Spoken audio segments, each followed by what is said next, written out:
Assalamu alaikum. Бүкіл ас қорыту жүйесі ауыз қуысынан басталып, өңеш, асқазан, содан кейін асқазанның толық қорытқан заттарын 12 елешекте өт қышқылы мен ұйқы безінің қышқылдары келіп қосылып, ұйқы безінің инсулин секілді. Содан кейін осы жерде бір үлкен қорытылу болады, одан кейін барып енді аш ішекке түседі. Аш ішекте енді қан айлана бастайды. Одан асқан бөлігін мықын ішектің ішінде қан айландыруға әрекет қылады. Енді осылардың барлығының ішінде тұрған заттарды сорып алатын ол адамның тоқ ішегі. Соқ ішектен бастап отырып, жоғары көтерілетін тоқ ішек, содан кейін көтерілген тоқ ішек, және төмен түсетін тоқ ішек, одан кейін тік ішекпен аралығында бір С формалы ішек болады. С формалы ішектен енді ары қарай тік ішек болады. Осы ішектердің барлығының қызметі өте күшті болу керек. Жиырылып, бір-бірімен біріккен секілді жиырылады да, одан кейін қайтадан ашылады. Тоқтаусыз түрде сондай қимыл әрекет жасай алатынында сондай күш болу керек. Енді ол күш қайдан келеді дегенде, ішектің жаңарып тұруынан келеді. Ішектің ішкі қабатында кәдімгідей серпімді сондай заттар болады. Оның ішкі пердесі, ішкі сіңір секілді қабаты. Оның ортасында бұлшықет қабаты болады, одан кейін бар сыртқы қабық терілері болады. Осылардың барлығы да сөзсіз жаңарып тұру керек. Ал егерде ағын жесе, сумай істеткен болса, жылқың етін жесе, тағы басқа химиялық керек заттар жеген кезде ішек бітеліп, кәртейе бастайды. Ішекке келетін қан келмей қалады, жолы тосылып. Ал кететін заттар кетпей қалады. Ішектің көнерген клеткалары, бөлшектері бүйрек арқылы жаңағы вена тамырларымен шықпай қалады. Сол үшін ішекті жаңарту керек. Ол қанша уақытта жаңарып болады дегенде ұзақ уақыт кетеді. Егер оразы ұстаса, онда тіпті тез жаңару мүмкін. Мәселен, 5 жылда жаңаратын ішек 2 жылда ма, 3 жылда ма сондай болуы мүмкін. Ал егер жеген зат әсіресе құрма мен қияр жеп, түйе, сиыр, қой ешкінің сүтін тұзбен ішіп, мәселен, шөбәт ішіп отырған кезде алдында ыстық тұз чай, жеміс чай ішу керек, зәнжабілмен қайнаған. Қызыл чай, көк чай болмайды. Содан кейін сиырдың сүтін пісірген кезде тұз салып темір қазанға пісіру керек. Сөйтіп темір құрам, тұз құрам толық болып, енді сүт болғаннан кейін осы ішектердің барлығы тез арада жаңарады. Ішектің жаңаруының алдында керексіз майлар еріп, ол кету керек. Оған біраз уақыт қажет. Ол майлар кетпесе, одан кейін желімдер болады. Рәзіңке секілді желім түседі үлкен дәреттен. Солардың бәрі кетпейтін болса, онда ішек толық жаңара алмайды. Сондықтан енді бір немені көрсек, мәселен міне жерде міне. Ішектің қимыл әрекеті арқылы қорытылмаған затты былай қарай әкелді. Дәл осы көтерілген тоқ ішектің ақыласатын бөлігіне келген кезде заттың шықпай қалады. Бірі мына жерде айланба жерінде сондай тосылу болуы мүмкін. Тіпті көп санды кісілерде осы жерде опрессия қылып алып тастап, төмен қарай түсетін тоқ ішекке төте жалғайтындар болады. Аластасын.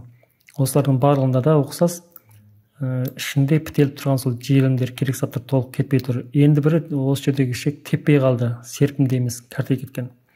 Сол үшін енді мына жерден көретін болсақ, бұл асқазанның ішіндегі құрылысы. Бұл қандай құрылыс деген кезде, мына жерден қарасақ, бұлшықеттердің өзі сондай неше топтарға бөлінеді. Бұл жердің бәрінде қанда жүреді. Және осы қабаттар ішектің асқазанның серпімділігін арттырады. Және асқазан сөлінің бөліп шығаруына да осы жердегі көптеген бездер қатысады. Содан кейін енді қарайтын болсақ, асқазанның түгіне қарай жүрген бөлігінде, асқазанның ішкі жағына қарай жүрген бөлігінің өзінде мынандай өте ұсақ қан тамырлар болады. Көк тамыр, мына жерде көріп отырған көк тамыр, бұл неме дегенде, бұл вена тамыр. Вена тамыр дененің әрқандай бір жерінде тұрған керек заттарды алады да, соны барып бүйрек арқылы денеден шығарады. Мәселен, ішектің, асқазанның көнерген бөліктерін сол вена тамырлар егерде ашылған болса, сол шығарады. Ал енді қызыл тамыр сол жерге қажетті жаңа қанды алып келеді. О да ашылу керек. Егер бітіліп қалған болса, осы тамырлар бітілген болса, ағын жеп, сумай ішіп, аққан, секер, шикіла секілді жаман нәрселер жеп, осы бітілген болса, енді осы ашылу керек. Бұған да біраз уақыт керек. Өшірдегі керек затты мына вена тамыры алып кетті, қызылған жаңасын әкелді. Осылайша ішектің асқазанның барлық жерінің қайтадан жаңару болады. Ал енді сол жерде тұрған керек заттарды кім денеден тұрған жерден алып шығып вена тамырға кіргізіп береді деген кезде, оны атқаратын қызметі, осы қызмет атқаратыны без тамыры мен лимфа жүйесі арқылы аққанның Т клеткасы және макрофеж деген осы лимфа жүйесімен жүретін клеткалар болады. Сол клеткалар керек заттарды жеп, сонда бір тез арада денеден шығатын затқа айландырады, немесе терлеу арқылы шығады, яки болмаса осы вена тамыры арқылы бүйрекпен шығады. Жалпы дененің өзі іші сырты бүкіл жерінің негізгі қызметі осындай бір үлкен құрылыс. Сол үшін біз барлық уақытта дененің жаңаруына мүмкіндік беруіміз керек те, ал денені кәрт ететін, бітетін заттардың барлығын тоқтатуымыз керек. Ал мынау болса ішектің ішіндегі құрылыс. Ішектің ішіндегі мынау ішектің ұсақ түктері, ішкі құрылысы, азықты қанға айландыратын бөліктері. Содан кейін осының қабынуы, вирустар кірген болса, тағы басқа себептерден не болады дегенде ішектің зақымдалуы болады. Бұл жерде де ұқсас үш үлкен тамыр. Біріншісі лимфа жүйесінің тамыры, без тамыры. Сол жерде тұрған заттарды ерітіп, жеп, денеден тез шығатын затқа айландырады. Содан кейін вена тамыры арқылы тез арада сол жердегі заттарды бүйрекке қарай тасымалдайды. Ал қызыл тамыр арқылы, артерия тамыры арқылы керекті оттегін, тағы басқа заттарды әкеледі де, осы жердегі бүкіл құрылыстың қайтадан жаңаруын қамтамасыз. Ал енді осы жерде өте көптеген тағы басқа клеткалар болады. Көне затты кетіретін клеткалар, енді одан 10 есе, 100 есе, тіпті 1000 есе көп дененің сол бөлшектерін қайтадан жасап шығатын клеткалар болады. Мәселен, сүйек сынса, оны салады, артына келген сүйек қайтадан бітеді. Бұл деген сөз сүйектің өзін жасап шығатын сондай клеткалар болады. Сол секілді адам денесінде көптеген бездер болады. Сол бездер адам денесіне керекті заттарды сөйтіп жасап беріп отырады, қышқылдарды, тағы басқа заттарды. Осылайша бұдан түсінетініміз неме деген кезде, ішек кәртеген болса түрлі ауру болады, іш қату болады, тағы басқа болады. Ал егер дұрыс емделген кезде осы тамырларды бірден ашуға болады. Мәселен, біздің жасап отырған табиғи ем дәрісі осы жердегі бездердің қайтадан қалпына келуіне, соларға қажетті заттарды толықтауға сол дәрінің құрамында заттар беріледі. Одан кейін барып мынандай ұсақ, тіпті көзге көрінбейтін дәрежедегі ұсақ тамырлар болады. Сол тамырлардың ашылуына, одан кейін ол тамырлардың жұмсарып, серпімді болып қызмет атқаруына. Сөйтіп ең сонда сол ішектің асқазанында бұлшық еті, ішкі шымыр қабаты, серпімділік, кәдімгідей пластик разынка секілді, қырқар секілді. Содан кейін бар сыртқы жағындағы қабаттары, одан кейін ішкен жеген затты ішектің ішінен қан тамырларды жеп алады да, енді барып бауырға, тағы басқа қан жасайтын жерлерге жеткізіп береді. Міне осылардың барлығы толық қалпына келгенше біраз уақыт кетеді. Оған бірі сабырлық керек, екіншісі өте көп мөлшердегі араның балы осы ішекке жету керек. Егер де балды аз жейтін болса не болады десе, асқазаннан аспай қалады. Асқазанның ішінде ғана ол басқа жерге кетіп қалады. Я болмаса аш ішектің ішінде басқа жерге кетіп қалады. Сөйтіп, аш ішектің ішінен егер де жеген бал осы аш ішек, мықын ішектің ішінен қанға айланып кетсе, жеген араның балы тез арада қанға айланып кетсе, тіпті асқазанның қорытуынсыз қанға айланатын зат сол араның балы. Ондай болатын болса, мына үлкен ішекке, тоқ ішекке келмей қалады. Осылайша тоқ ішектің дәретті шығарып беруі, аш ішектің ішіндегі, өттің ішіндегі, ұйқы без, асқазан ішіндегі затты қайтадан сіміріп тартып алатын сондай күші барған сайын әлсірейді. Араның балы не үшін оншалықты күшті деген кезде, Алла Тағала солай жаратқан, Алла Тағаланың шифа деген заттардың ішіндегі сол араның балы, ал Құранның аяты ол тек қана мүміндерге шифа екендігі айтылған. Сол үшін Алла шифа деген затты біз ерекше көп жеуіміз керек.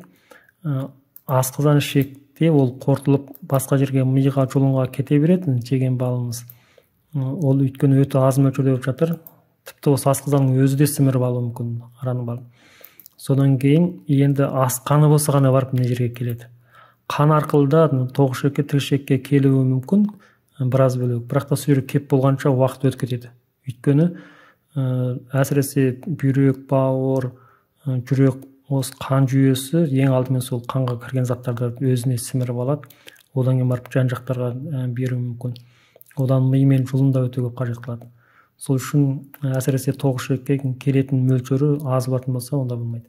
Сондықтан егер де біздің қолымыз тағы басқа жерде жарақат алса, күйіп қалса, соған араның балын көп мөлшерде жаға беретін болса, бір 2-3 күннің ішінде тыртық қалмай қалпына келеді. Бұл не деген сөз дегенде, қолдырап күйген, іріңдеп кеткен, бірақ істен қалған, тек қана оны кесіп алып тастап орнына бір ет салмаса қалпына келмейді деген жағдайдың өзінде де соған балды сыртынан жаға берсе, сол жердегі терісі, бұлшық еті қайтадан қалпына келіп, күйген жер тыртықсыз сондай бұрынғы жағдайына оралады.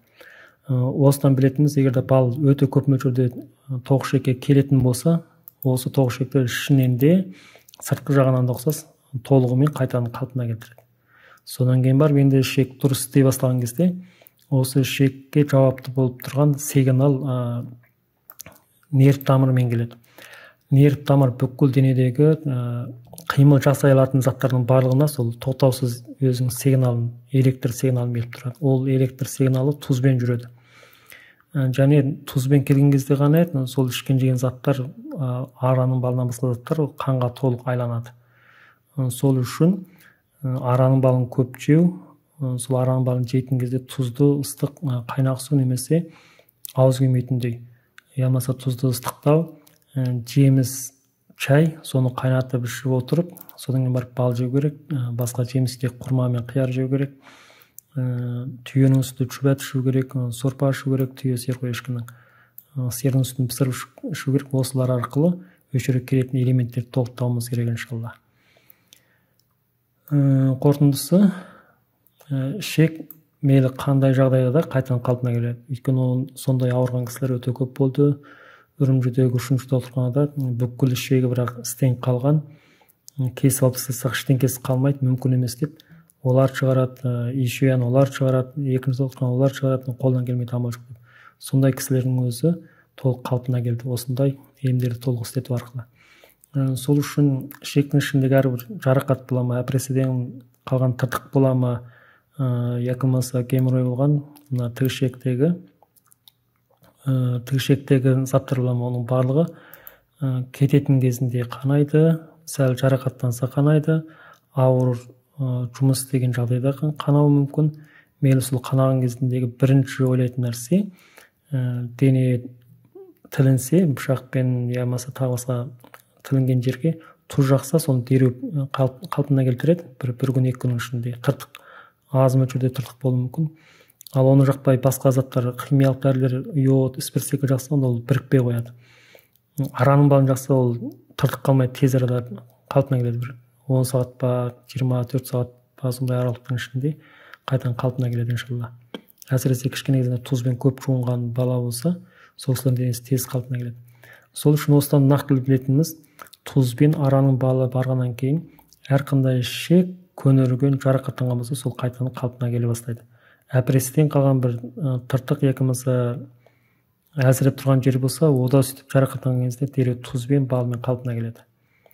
Қалпына келіп болған кейін енді ол толығымен күшею керек, серпінді болатын, оның без тамыр тағы басқалардың бәрі толығымен дұрыс жұмыс істейтін болу керек.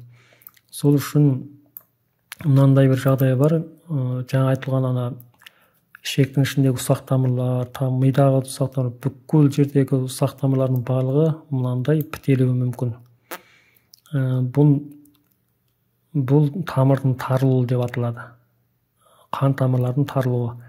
Бір заттың тұрып қалуы, ол бітелу болады. Тамыр тарайғаннан кейін барып, енді бітелу қалыптасуы мүмкін. Қанның өзі барып тоқтап қала ма, бітеліп, ямаса бір керек заттар бір-біріне жабысып барып тоқтап қала ма, сондай бітейді. Сонда тамырдың тарылуына не себептен де тамырды жаңартуға баратын зат, егерде ішкен жеген заттың сондай керексіз болса, ағын, сума секілді керек заттар болмаса, онда осы заттар барады да біздің әсілде мынандай жап-жақсы болып тұрған қан тамырымызды қайтеді, керектен шығарады. мына ортасындағы бұлшық еті осы серпімді күш береді. Одан кейін мына ішкі жағындағы тері қабаты, бұл да сол кәдімгідей разынкей пластикқа ұқсап қалады, сондай бір зат. Ал оның ішіндегі бұлшық еті мен ішкі терісінің арасындағы зат мынау ең күшті серпімді қабаты. Сөйтіп мына сырт жағында да осындай біреуі бар, іш жағында біреуі бар. Одан кейін бар терісі, сыртқы терісі. Одан кейін барып ең сыртқы жағындағы қабыршағы кәдімгі тамырдың. Сол үшін осылардың барлығы да жаңару керек еді, алайда жеген ішкен заттың дұрыс болмағаннан енді барып мынандай аралыққа керек заттар жиылады. Сол жаңағы ағын, су, май тағы басқа осы тамырды жаңартылмайтын заттар барады да осы жерге жиылады. Соның көбейе берсе, енді барып тамыр істен қала бастайды. Тамыр серпімді болмай қалады, қанды жүргізе алмайды, одан барып бір жерден жарылса енді қолға бетке қарадақ түседі. Сол секілді дененің сырты қаншалықты кәртейсе, теріміз баланың терісі секілді емес кәртейген дене болса, онда ішкі жақта да сондай кәртею болып жатыр деген сөз. Кәртею мүмкіннен басқа кісілерге ол солай болу керек екенін ішкен жегеніне қарай Аллаға толық бойсұнбаған себептен. Ал мүмкін кісілер Аллаға толық бойсұнған болса, онда ол кісілер кәртеймейді екен. Оны Құранда Алла Тағала Тен сүресінің ішінде сондай баяндайды. Сондықтан осы тамырлардың ішінде тұрған осындай керексіз майлар, желімдер толығымен кету үшін Алла қаласа сол табиғи дәрісін жалғасты ішу керек. Мейлі оған бір жыл кете ме, 5 ай, 6 ай уақыт кете ме, сол кетіп болғанға дейін аралықта осындай керек заттар денеден шығып толық кетіп болғанға дейін аралықта дәрі жалғасады. Ал араның балы мен тұз су десе, ол өмір бақи жалғасу керек иншалла. Мұхаммед пайғамбар саллаллаху алейхи мұсылманның үйінен бала үзілмесін деген сондай бұйрығы бар.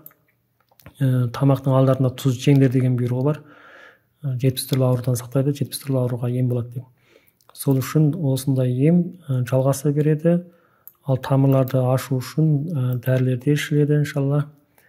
Егер өте ауыр дәрежеде болған болса ауру, онда ұзақ уақыт ішіледі. Тамырды ашатын дәрілер сәл ауыртады, қинауы мүмкін. Ал оны аз-аздан ішсе, онда көп ауыртпайды. Тамыр ашылғаннан кейін бар, мен мына тамырдың бәрі ашылды, қан жүрді, қанның ішіндегі оттегі барған жеріндегі затты, мейлі теріме, бұлшық еттеріме, тағы басқасын өзін бәрінде қайтеді, қан тамырының өзінде қайтадан жаңартады. Ал қан бармаса оттегі бармайды да, енді ол мейлі қандай жақсы нәрсе ішіп жесе де, ол бәрібір өз жерді қайтадан жаңарта алмайды. Сол үшін сөз түрде дененің ішінде оттегі жүру керек. Ол темірмен болады, сондықтан сүтті, қайнақ суды, чайды, бүкіл тамақты тартып шығатын темір қазанға істеген кезде қызылған клеткасы көбейеді. Тұз көп болған кезде кәдімгі сүрленген еттің сорпасы секілді сәл ашытылау, болмағанда күніне 2 рет, 3 рет. Сол кезде барып енді қанның құрамында оттегін тасымалдайтын қорапша пайда болады. Ол натрий деп аталады. Оттегін қабылдап алып, соны тасымалдайтын зат ол натрий. Сонан кейін нерв тамыр бүкіл дененің серпімділігі, тағы басқа күш қуаты жеткізетін сондай бір жүйе, нерв жүйесі. Оның бүкіл сигналы сол натриймен тасымалданады, тұзбен тасымалданады. Сол үшін тұз көнермеу керек. Жаңа тұз қанша көп мөлшерде келсе, көне тұз кетіп тұрады да, бүкіл дене тез арада сол күшейеді.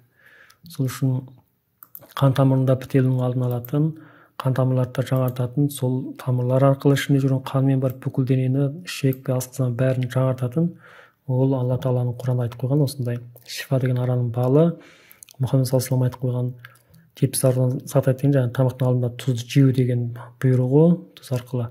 Содан кейін сүтті сендерге ішкіземіз деген Алла Тағаланың үкімі, бұйрығы, оны атқармасақ болмайды, сол сүтті көп мөлшерде ішу керек.